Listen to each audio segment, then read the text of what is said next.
Joint platform of doctors, রাজ্যের বিশিষ্ট চিকিৎসকদের এই সংগঠন, তারা ইতিমধ্যেই আরজি করের ঘটনাকে কেন্দ্র করে তারা রাস্তায় নেমেছেন, তারা প্রতিবাদ জানাচ্ছেন। প্রথম দিন থেকেই তারা কিন্তু রাস্তায় রয়েছেন এবং এই ঘটনা যাতে দ্রুত মীমাংসা হয়, যারা দোষী রয়েছেন তাদের যাতে শাস্তি হয় তার দাবি যেমন তারা জানাচ্ছেন, একই সঙ্গে কিন্তু চিকিৎসার ক্ষেত্রে বেশ কিছু পরিবর্তনের দাবি তারা জানাচ্ছেন। বিশেষ করে হাসপাতালগুলোতে যে ব্যবস্থা তৈরি হয়েছে সেই হাসপাতালে তারা দাবি জানাচ্ছেন যে সেগুলোকে দ্রুত পরিবর্তন করতে হবে। আমরা দেখছি যে একের পর এক চিকিৎসক তারা কিন্তু সেই দাবিতে সরব হয়েছেন এবং তারা কিন্তু সেই দাবি জানাচ্ছেন।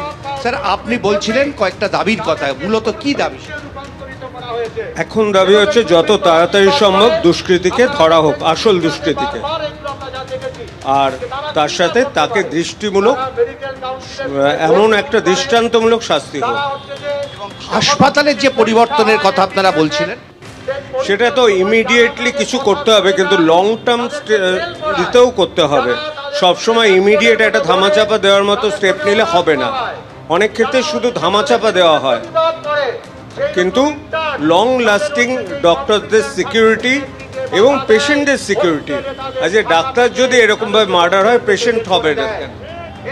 একেবারেই কারণ দেখুন এখানে আলোচনা চলছে, এখানে বিশিষ্ট চিকিৎসকরা এসেছেন। আপনারা হাসপাতালে কাজ করেন, চিকিৎসা করেন, কি ধরনের সমস্যার মুখে আপনাদের পড়তে হয়?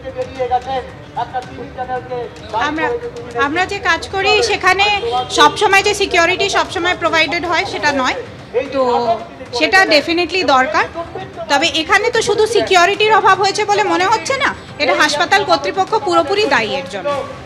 ফলে দেখুন চিকিৎসকরা কিন্তু মনে করছেন গোটা ঘটনার জন্য একেবারে হাসপাতাল কর্তৃপক্ষ দায়ী এবং হাসপাতাল কর্তৃপক্ষকে অবিলম্বে ব্যবস্থা নিতে হবে, এই দাবি কিন্তু এই ডক্টরস ফোরামের মঞ্চ থেকে বারবার তোলা হচ্ছে।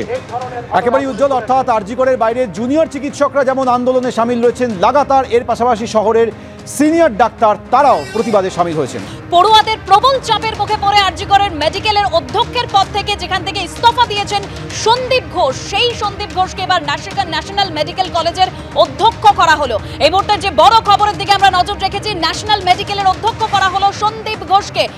বিস্তারিত জানবো আমাদের প্রতিনিধি ঝিলাম করঞ্জয়ের কাছ থেকে। ঝিলাম, একদমই স্বাস্থ্য দপ্তরের থেকে নোটিফিকেশন যেটা বেরিয়েছে কিছুক্ষণ আগে, তাতে বলা হচ্ছে আরজি করের যে প্রিন্সিপাল ছিলেন সন্দীপ ঘোষ, তাকে ন্যাশনাল মেডিকেল কলেজে প্রিন্সিপাল করা হচ্ছে এবং ন্যাশনাল মেডিকেল কলেজের যিনি প্রিন্সিপাল ছিলেন ডক্টর প্রফেসর অজয় কুমার রায়, তাকে স্বাস্থ্য ভবনে ওএসডি র্যাঙ্কে পাঠানো হচ্ছে এবং একই সঙ্গে সুরিতা পাল যিনি স্বাস্থ্য ভবনে ছিলেন তাকে প্রিন্সিপাল করে আরজি কর মেডিকেল কলেজে পাঠানো হচ্ছে। এই অর্ডার কিছুক্ষণ আগেই স্বাস্থ্য ভবনের তরফ থেকে বিজ্ঞপ্তি আকারে প্রকাশ করা হয়েছে এবং জানিয়ে রাখবো যে আজকে সন্দীপ ঘোষ আরজি করের প্রিন্সিপাল, তিনি পদত্যাগ করেছেন বলে তিনি পদত্যাগ পত্র দিয়ে যান এবং হার্ড কপি সাথে জমা দেন। তিনি একই সঙ্গে দাবি করেন যে তিনি অধ্যক্ষ নয়, প্রফেসর পদ থেকেও তিনি পদত্যাগ করবেন এবং তারপরে স্বাস্থ্য ভবনে যান। পরবর্তীকালে স্বাস্থ্য সচিবের সঙ্গে বৈঠক হয় স্বাস্থ্য শিক্ষা অধিকর্তার এবং আজ সন্ধ্যেবেলা কিছুক্ষণ আগেই এই সরকারি বিজ্ঞপ্তি প্রকাশিত হয়েছে।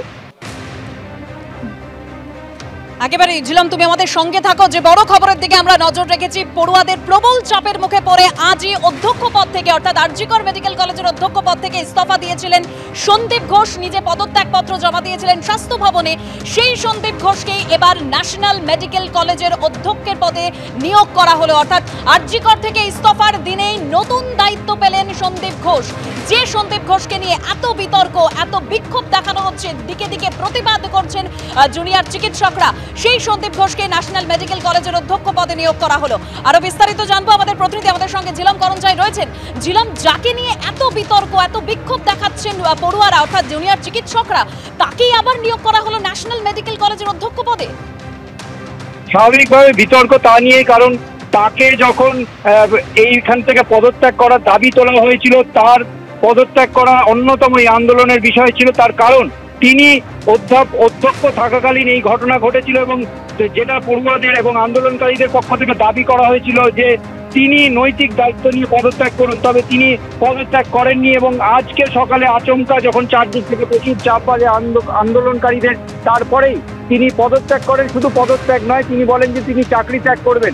তবে তার পরবর্তী সময়ে যেটা দেখা যাচ্ছে যে তিনি পদত্যাগ করলেও সেই পদত্যাগপত্র গৃহীত হয়নি এবং উল্টে তাকে প্রিন্সিপাল করে ন্যাশনাল মেডিকেল কলেজের প্রিন্সিপাল করে পাঠিয়ে দেওয়া হয়েছে। আন্দোলনকারী পড়ুয়াদের বড় দাবি ছিল যে তিনি এখান থেকে পদত্যাগ করেন এবং পরবর্তীকালে তাদের দাবি ছিল তিনি যেন এমন কোনো জায়গায় না যান যে এরকম অ্যাডমিনিস্ট্রেটিভ পদে।